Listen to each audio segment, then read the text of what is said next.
Hello everybody and welcome back to Mining Modern. I'm Corbin Hostler and this is Tribal Constructs. Now, I don't know exactly what you think of when you think Tribal Constructs, but I'll tell you what, this deck is all of it and more. We have all the constructs, all the modular. Ooh, what's our opponent doing? Kiki Jiki. Wow, okay, that's some good stuff to be honest. They only have one land though and we can take the Bird's Paradise away from them.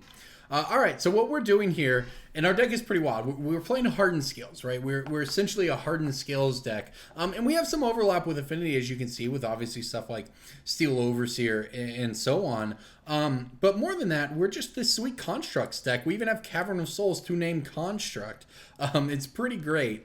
And the idea is to make a bunch of counters for our stuff, and then Evolutionary Leap to do things like sacrifice big Hangarback Walkers. And we just put a ton of counters onto our creatures. And there is the Hardened Scales. Now we're talking. All right, this is great. So we can lead with the Hardened Scales here.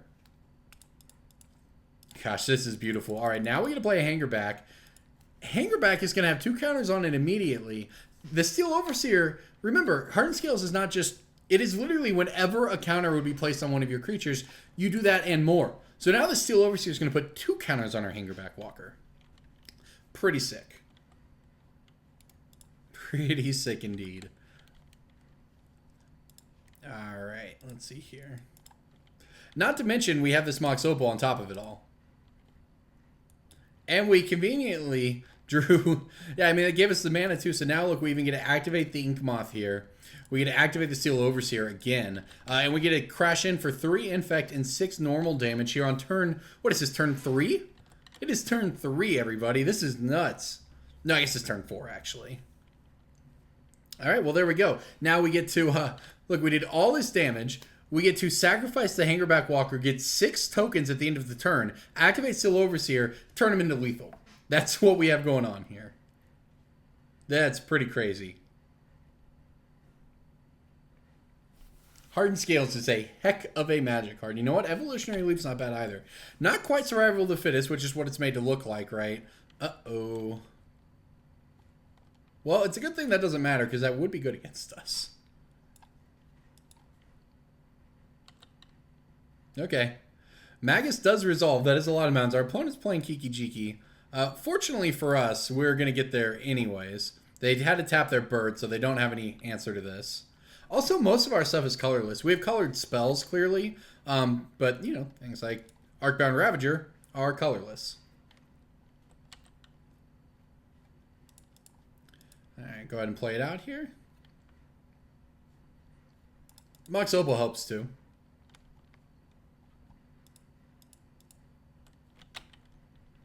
Alright, there we go. Get on in with a Thopter beatdown. Alright, Magus of the Moon is pretty good. Our opponent's Kiki Jiki Blood Moon deck here is definitely strong. Alright, so what do we want here? Do we just want the removal? Do we want Spell Skites? Damping Sphere is kind of cute. I don't think it's good here, though. Pithy Needle naming Kiki Jiki is actually pretty reasonable. Do we think the Grafdigger's Cage is good? I honestly don't know. I sort of understand in wide strokes what our opponent's doing, but I'd probably cut some of this stuff. As sweet as the animation modules are, we probably don't need all of them, right? Let's cut an Evolutionary Leap here. We can probably cut a Welding Jar. I think this is my first pass of this, right? We have the Pithy Needles and then Kiki Jiki. Although I kind of think if our opponent's doing really well, they might be able to just get an answer to the Pithy Needle and then Kiki Jiki. But I still think it's reasonable to have access to it. And it's an artifact for our Mox Opals and so on. I wouldn't mind the other Abrupt Decay, but I'm not sure if we have room for it. I still like having a couple Welding Jars because our opponent surely has Reclamation Sages or something like that. I like Brutalities for killing their mana dorks and taking a Court of Calling or Collected Company or Eldritch Evolution or whatever it is our opponent has to search out their stuff, bring to light. They're clearly going to have some sort of instance and sorcery so we can hit with Collected Brutality. I love Collected Brutality, and it makes sense. It's like a crazy expensive card now. It's just so good, and it's good in a way that is a really strong card without pushing certain strategies or punishing certain things, and it's, you know, kind of good in everything, but it's a lot better in control decks and just like Blessed Alliances. And the reason for it is the flexibility, and that's why I think this is the sort of card people talk about, hey, what can we do to make control great again in Modern or whatever, right?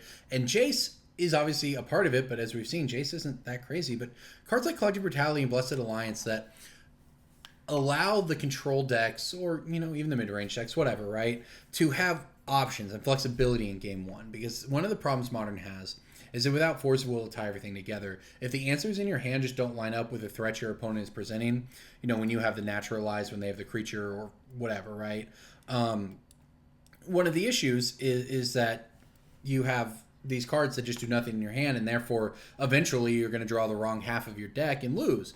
But Collective Brutality, for instance, if you can just bring it in to arrest somebody, you can bring it in to kill a creature. You can gain life against burn. You know, Blessed Alliance, same thing. You can gain life. It's also has application against boggles. All of these things really, in my opinion, go a long way. Cards like that to helping those archetypes do well. All right. All that said, let's see what our opponent does here. I'm not even convinced I want to run out the Pithy Needle on turn one. I would like to draw Hardened Scales and then play Walking Ballista and shoot down all these mana dorks, so that's for sure. We will see what it is our opponent is up to. New border on Oath of Nissa. If you watched my solving standard videos last week, and you should, they were pretty fun, I won't lie. But we had a lot of fun with the new Oath of Teferi. Allows you to blink something comes into play, but activate Planeswalker abilities twice? It was crazy. Okay, so Pithy Needle. This only stops non-mana abilities. So it doesn't, for instance, stop Birds of Paradise or Lotus Cove or anything like that. But we can go ahead and just preemptively name the Kiki-Jiki here. And now hopefully our opponent plays a creature. And then we can Collective Brutality, throwing away, I guess, the other Needle maybe. I mean, just having one on Kiki-Jiki is sort of key over the course of the game. I mean, if they Rex Sage it or something like that, those things could happen. But hopefully they play a Lotus Cobra or something for us here. Voice of Resurgence, not exactly the one I want to kill. I guess maybe I don't have a better choice, though.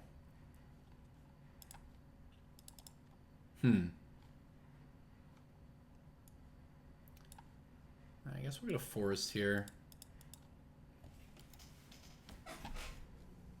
I guess I do want to escalate it, though. Alright, I want to reveal their hand and give a creature -2. So choose an opponent, choose a creature. Now we have to discard, and I think I can just discard the Darksteel Citadel. Oh, we did it! I knew it! Oh, God, it's a worship. Uh-oh. I mean, I guess maybe we can kill all their creatures? Well, we get the Eldritch Evolution. That was what I was worried about. How do we beat Worship? Do we even have ways to beat Worship?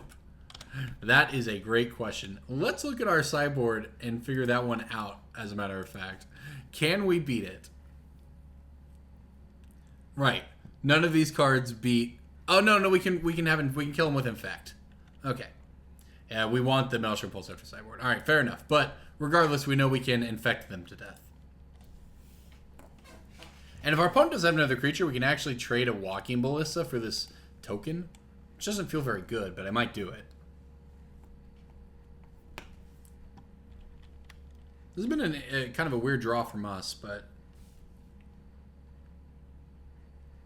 Gosh, if I had that Darksteel Citadel, I could throw out this Ballista for a little more here.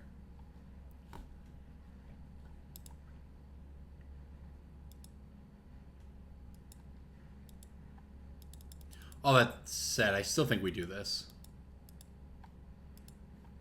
This thing will get huge. Right now, our opponent's hand is not great, right? So they found one Windswept Teeth and one Horizon Canopy off the Oath of Nissas.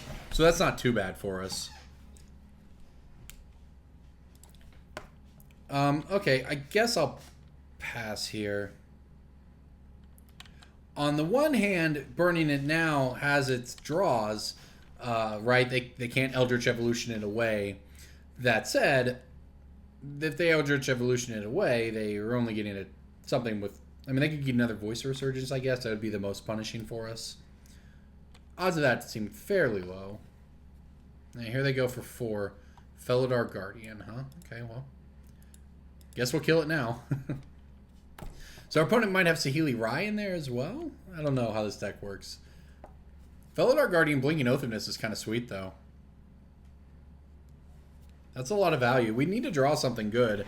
You know, our deck kind of wants to be the beatdown, and we're not being the beatdown right here. And you know, our hand controls them decently well, but we didn't necessarily draw the best mix here. This wasn't really what we were looking for either. But you know what? It is what we have. So let's go ahead and just play out the Walking Ballista for 2, I guess.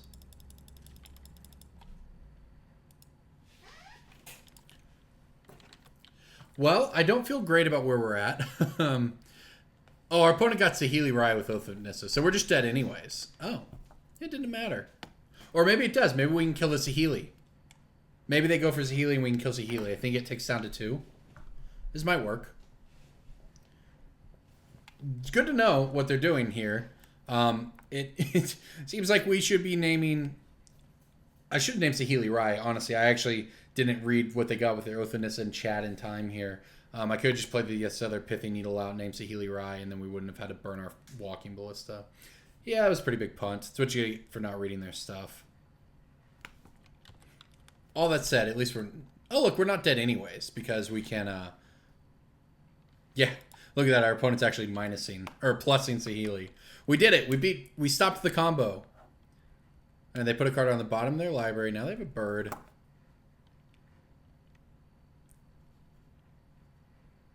No reason to do anything on the end step here. Ooh, Hardened Scales. Okay. That's actually interesting, because I can play Hardened Scales and then plus this up to 4. Kill the bird, and then still have enough to kill the Saheeli without even losing my Walking Ballista. I kind of like that. If they couldn't beat it last turn, they probably can't beat it this turn. And this will take over the game.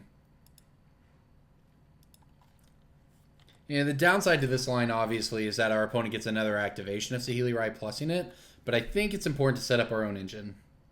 Now, if I just played properly last turn, played the Pithy Needle, named the Saheeli Rai, and then this turn played the Hardened Scales and activated Ballista, would really be in business. They wouldn't have got a scry and so on. So I did mess up our long-term plans, but in the short term, at least, we're still alive.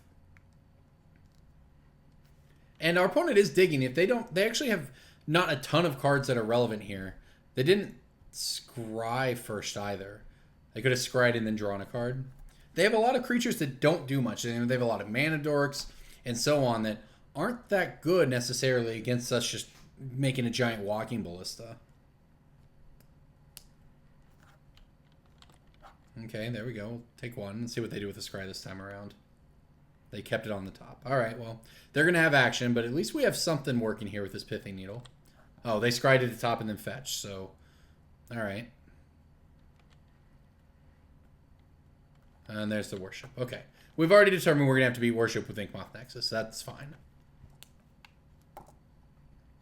That's not exactly what we wanted to draw.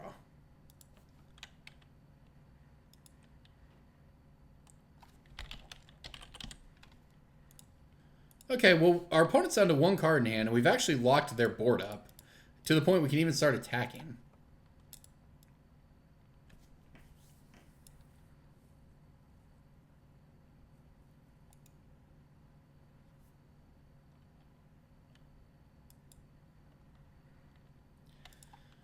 Yeah, I mean, I probably didn't play this correctly either. I should have just plus... whatever. I'm getting ahead of myself. It's a danger of playing while streaming. You know what we got there, though? Our opponent was just completely locked out by it, I guess. Yeah, I should have attacked Saheeli, force our opponent choose to chump block or not, and then I wouldn't have even had to play Pithy Needle. But I guess we just got there as it was. I mean, our opponent didn't. They drew their card and it wasn't good enough.